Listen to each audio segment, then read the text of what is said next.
Boa tarde, camaradas. Eu me chamo Meriele, sou do MST aqui da Bahia, resido no extremo sul, né, no município do Prado. E a minha fala aqui também vai muito nesse sentido, assim como os que me antecederam, muito no sentido de algumas provocações sobre essa temática. Não pude participar o dia de ontem. E aí também, assim, o que nós, enquanto Movimento Sem Terra, quais têm sido as nossas estratégias, né, diante dessa atual conjuntura que a gente tem vivido. Então, é sábado de todos nós que nós temos vivido uma crise civilizatória, né? Então, uma crise civilizatória porque não é só o recorte ambiental. Agora, a partir dessa intensificação dos extremos climáticos, que ora seca, ora enchentes, como o Rio Grande do Sul tem atualmente, né, sofrido as consequências, e assim como a Bahia aqui também e outros estados sofreram há alguns anos, o recorte da crise ambiental ela tem tomado conta, né, dos debates, dos atuais debates, mas essa é uma crise que ela é humanitária, ela é uma crise da saúde, enfim, da economia. E essa crise ela vem muito também em detrimento a uma crise estrutural do capitalismo. E aí essa crise estrutural do capitalismo, para ele continuar essa sua acumulação de riqueza, tem incidido sobre a natureza em si, sobre essa exploração e a privatização dos bens comuns da natureza. Dizer isso é dizer que nós, enquanto Movimento Sem Terra, pensando em saídas para essa atual crise ambiental, fazendo esse recorte, as saídas elas não são individuais. E as saídas elas não vêm a partir dessas falsas soluções que o capitalismo verde tem nos apresentado, dessas energias ditas limpas, renováveis, a partir do crédito de carbono. Então, não é a partir dessas soluções que nós vamos sair dessa atual crise ambiental. E quem é que tem essas respostas? São os povos. Então, os povos nos territórios já vêm fazendo ações que nos ajudam a refletir e pensar como ter novos olhares, enfim, sair dessa atualidade. Mas que isso exige, claro, não é só boa vontade, mas existe toda uma integração entre sujeitos, entre governo, políticas públicas estruturantes, imediatas, enfim. E aí dizer isso é dizer assim que nós, enquanto Movimento Sem Terra, o nosso projeto político é a reforma agrária popular. E quando a gente apresenta a reforma agrária popular, nós estamos reafirmando a necessidade da democratização do acesso à terra. Então, é por isso que a gente luta pela terra, mas a luta pela terra é para que a gente possa produzir alimentos saudáveis, e não só para o povo do MST, mas para a sociedade como um todo. E quando a gente traz essa discussão da produção de alimentos saudáveis, a gente traz e reafirma algo que nós estamos fazendo ao longo dos anos, que é a massificação da agroecologia, entendendo a agroecologia enquanto prática, ciência e movimento. Então, o Movimento Sem Terra, ao longo desses últimos anos, tem massificado a agroecologia até em combate, para que nos ajude no combate à fome, a agroecologia enquanto realmente uma saída que nos possibilite sair também, enfrentar esse momento de extremos climáticos. E, a partir disso, nós temos debatido e criado algumas estratégias que eu vou apresentar aqui para vocês, que são a partir de 5 eixos centrais, digamos assim, nessa atualidade. O primeiro dele, entendendo essa necessidade nossa de produzir alimentos saudáveis, é como é que a gente pensa na produção dos bioinsumos.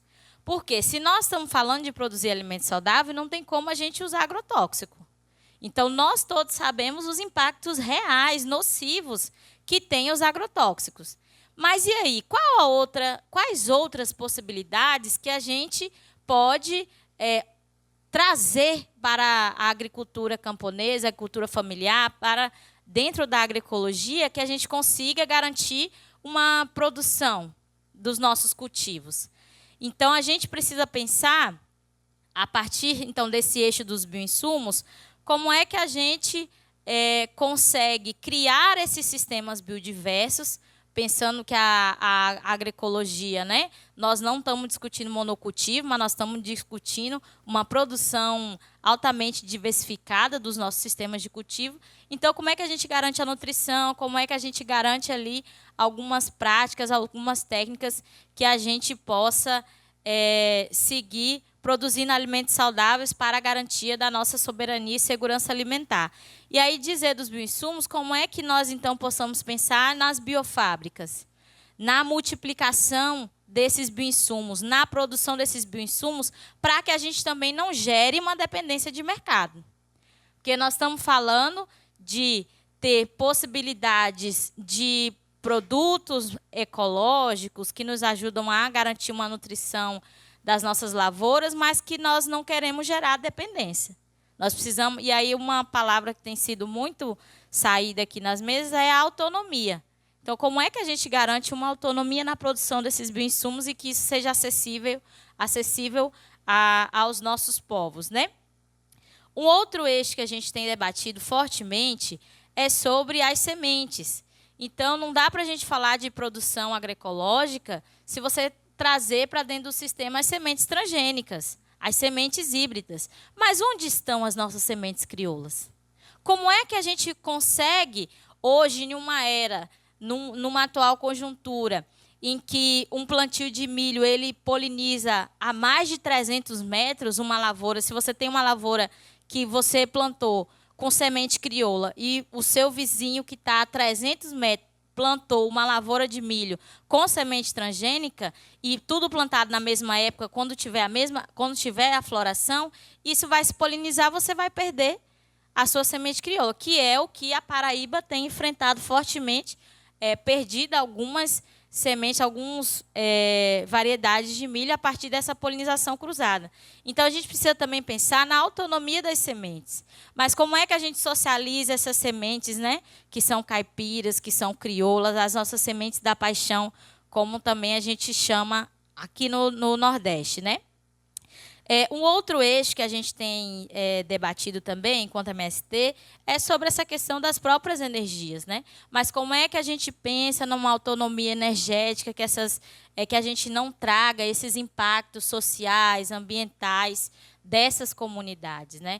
Como é que essa energia ela é descentralizada? Como é que o nosso povo consegue ir discutindo, fazendo uma recuperação e conservação dos bens comuns da natureza, mas que também tenha a possibilidade de acesso a uma energia que seja coerente ambientalmente.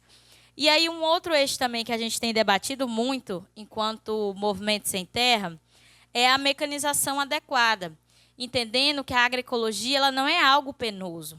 Mas aí a gente precisa pensar na mecanização adequada para que a gente também garanta a nossa produtividade, mas que essas máquinas, que esses implementos, eles sejam adaptados a cada realidade.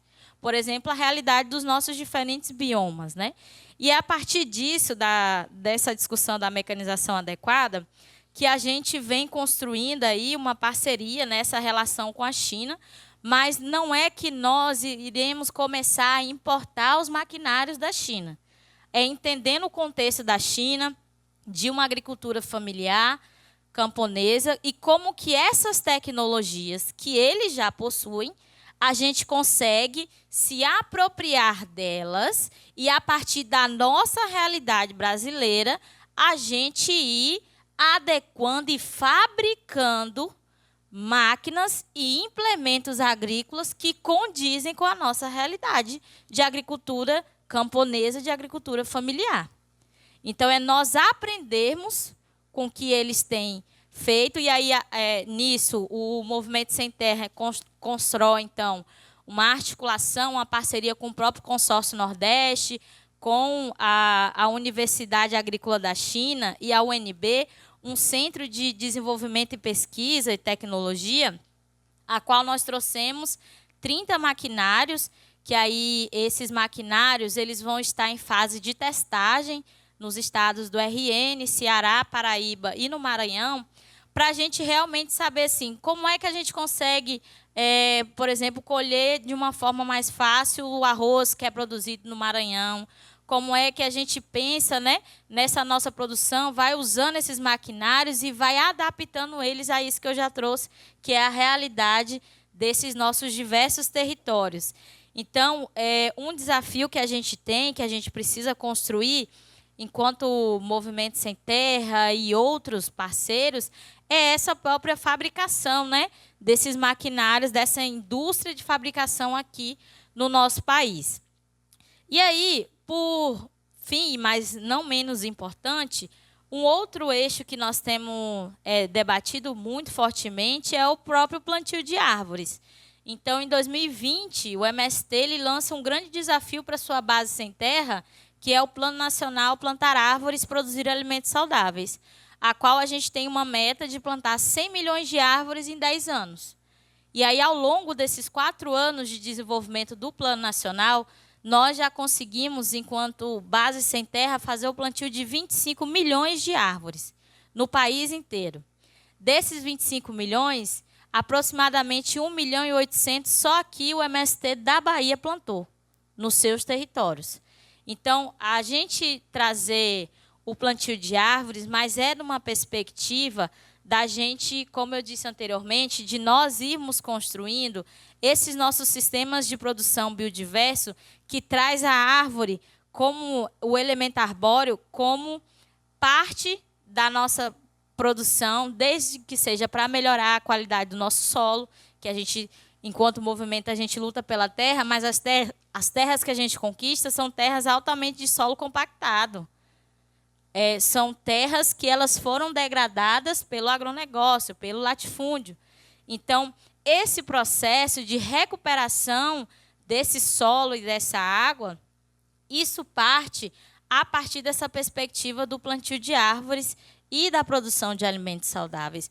Então, quando a gente fala em plantar árvores, nós estamos falando de recuperar as nossas APPs, recuperar, conservar as nossas reservas legais, né? Mas nós estamos falando também de construir sistemas produtivos diversos, quintais produtivos, os sistemas agroflorestais, fazer o recatingamento.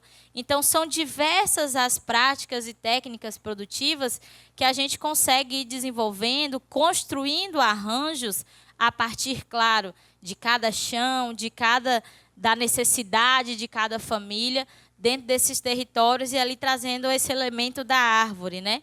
E aí pensar no plantio de árvores também nos traz outros desafios. Como é que a gente pensa também na autonomia da produção dessas mudas, né?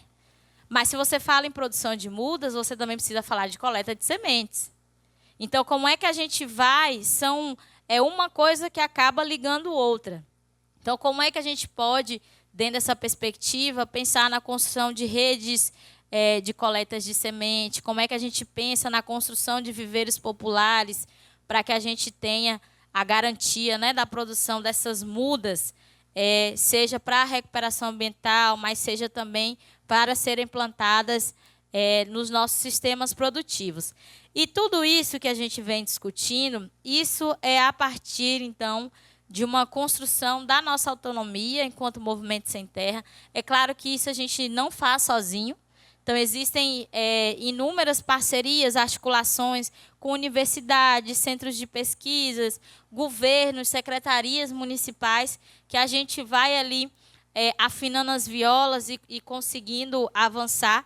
E também, dentro desses 5 eixos, eles têm várias transversalidades. Eles são transversais no que diz respeito, por exemplo, à parte organizativa. Então, se nós estamos falando de massificar a agroecologia, mas as nossas famílias precisam estarem organizadas. Minimamente, elas precisam estarem sensibilizadas, conscientes do porquê que nós estamos falando de produzir alimento saudável, porquê que nós estamos falando de plantar árvore. Não é plantar árvore porque nós achamos bonito, não.